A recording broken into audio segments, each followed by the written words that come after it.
Alright, welcome to my second breakdown video. I'm Hyfudiar. Today I will be breaking down Material and Immaterial Drone 1, which is a little more complex than Cherry Lemon Swirl, but still not too complex. First I will explain the name. Material and immaterial comes from the fact that this track is composed of 4 tracks, obviously, 2 of which are material, real recordings, and 2 of which are immaterial, synthesized versions of those recordings. And it's Material and Immaterial Drone 1 because I really liked the process of making this, and I would like to make other tracks in a similar way at some point. You know, taking a recording of something that has some musical quality or just is kind of nice to listen to, and then creating a synthesized version of it over top. So the core of the track that started the whole thing was this recording of a centrifuge I found. Unfortunately, I didn't have one of my recorders with me at the time, so I had to take the recording with my phone, so the audio quality is not great.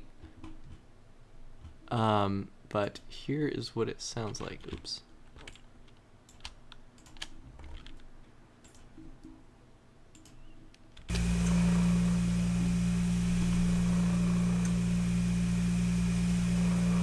So because the audio quality isn't great, there's a lot of modulation going on with this bass note that it's playing that you can't really hear. You can see it a little bit, how it's kind of bouncing a bit and then going up and going down, keeps bouncing, and then there's this rattling every couple seconds that you can see here. And I just really liked the way that sounded. So I synthesized it here. The rattling is not very... It doesn't match that great. It's probably possible, but it would just be... I don't know.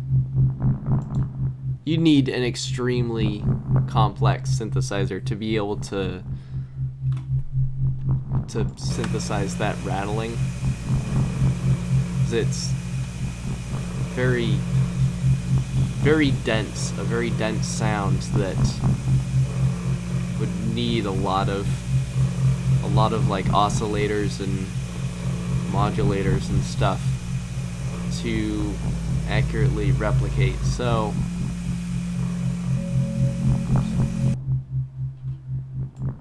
you have this kind of little grumbly bit. Let's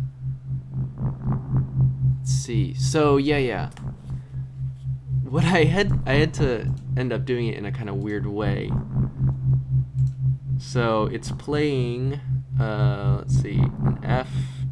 Oh, it's playing 2 Fs, but I put them way lower than the note actually is, and then just increase the coarse, so it's 3 times that frequency.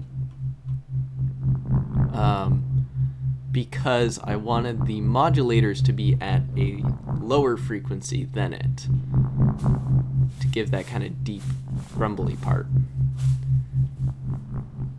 And then let's see, so I've got these two LFOs are what's controlling the bass frequency.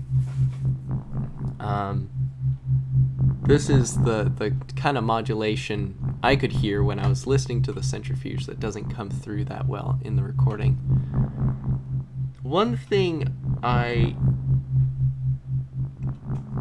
wish I had done differently in retrospect, although it would have been kind of difficult to do. Let's see. I guess I could have, if I had used this one.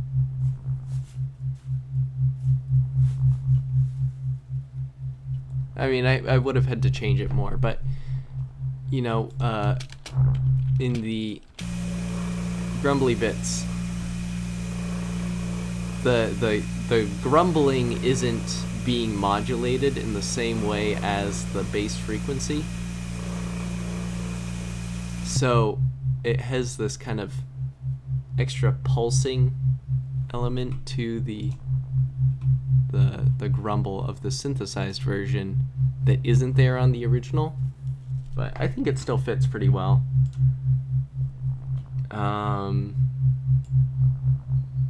I just have some, you know, various effects. I gave it a bit of erosion to kind of emulate the rough recording in a way. Give it a little more grit. Yeah, that's about it for that. And then the second real recording, I'm always looking for things that make noises in nice ways, and I found this huge metal bowl or something. I have no idea what it was intended for. I don't know, it was like just this very thick metal dome that had some holes cut into it, and I stashed it away and knew I had wanted to use it for something, but I hadn't come up with anything.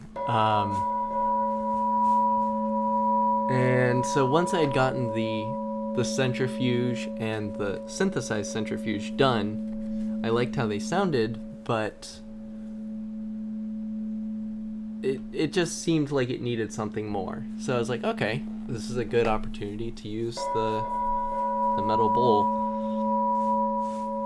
So thankfully I was able to bring my recorder for this, and I got a bunch of nice recordings of it. This I decided was the best one. I didn't put much into it. I did make it mono because I recorded it with the H1N, the Zoom recorder, and I think with just how I was holding it or something, it was getting picked up more on the I don't know, is it the left? I guess it's the right, I'm not sure. It was not very balanced, so I made it mono just so it would be balanced. Then put on a ping pong echo, a little reverb, and I think it sounds very nice. So the synthesized version. Oh, actually, first I guess I should pull up the spectrum.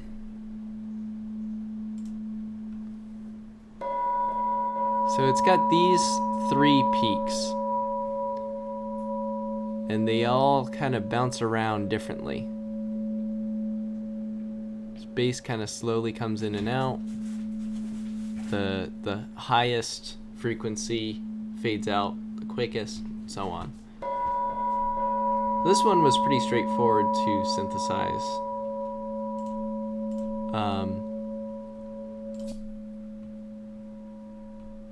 Let's see.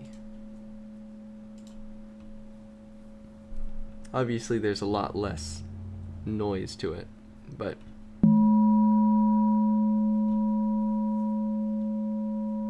these 3 peaks. This one's slowly going down. This one bounces around and goes away quicker, so on.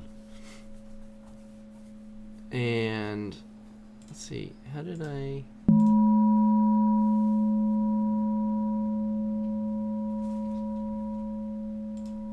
do this?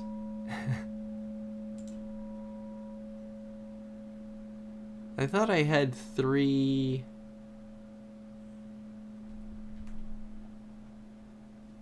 What? What is controlling these?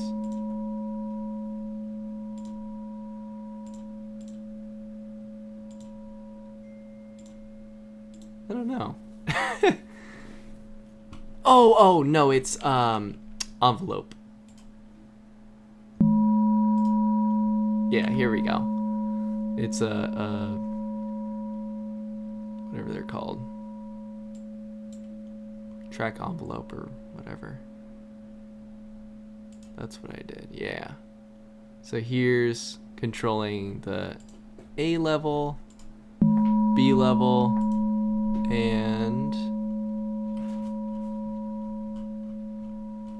oh, I guess that's it, because the other one just uses the LFO, yeah. So I think this synthesized version is quite accurate. I couldn't get the impact quite right. It's another thing where, you know, it's physical modeling that is possible, but it would be very hard to do manually. So I just used, I think one of these to modulate. No? Maybe it was just the envelopes, I'm not sure. Yeah, I guess it was just the envelopes. Let's see how it sounds a little differently.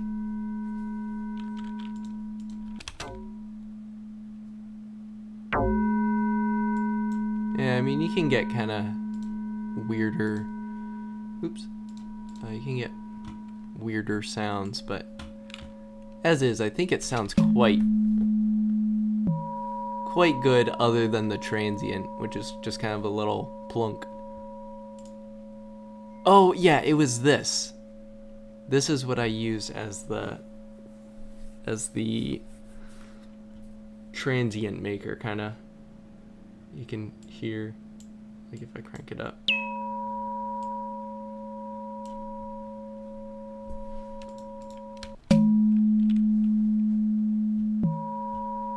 But yeah, I really like the way this one sounds. And they fit really well together too.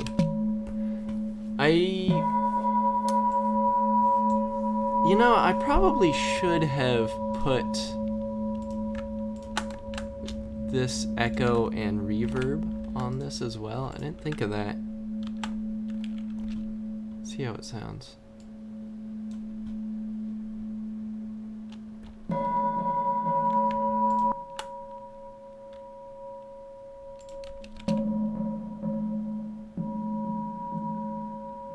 Yeah, it sounds pretty good.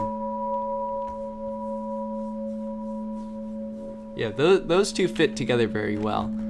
The centrifuge and the synthesized centrifuge aren't a perfect match, obviously, but I think they still sound pretty nice together. I guess I should also go over... I spent a lot of time trying to get the timing right on this.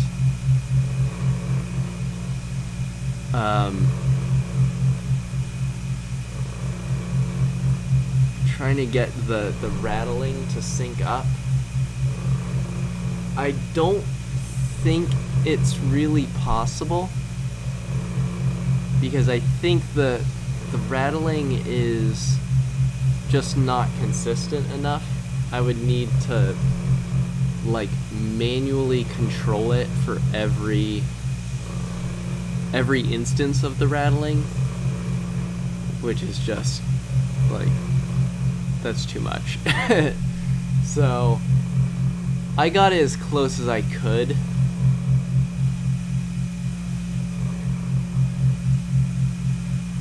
But it's not synced up perfectly, and I don't think it really could be. But altogether,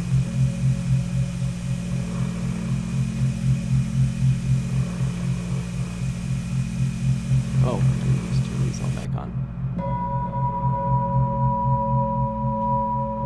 Oh yeah, I should also play this by itself.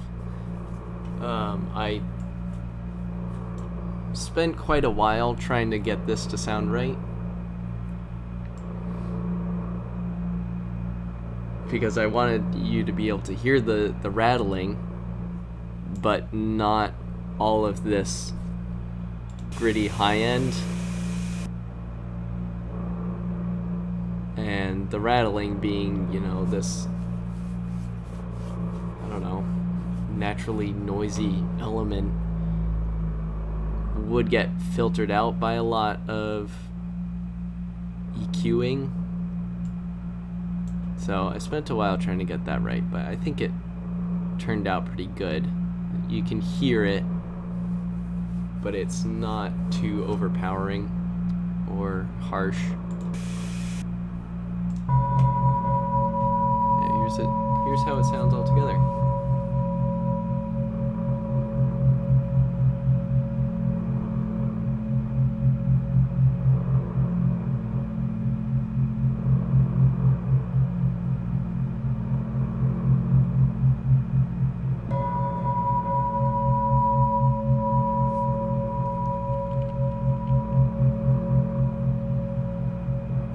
Oh yeah, that's right. I forgot. I sidechained both of them with multi-band dynamics to the ringing of the bowl. I think I put a pretty long attack on them as well. Or a decay, rather. I don't know if it would really make that much of a difference, but I think it cleaned up the sound a bit, so you don't have too much high end interfering with the bowl when it's rung.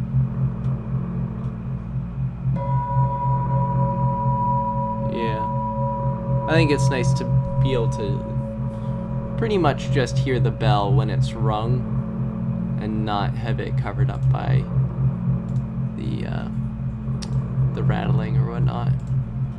But yeah, that's about it. I'll see you next time.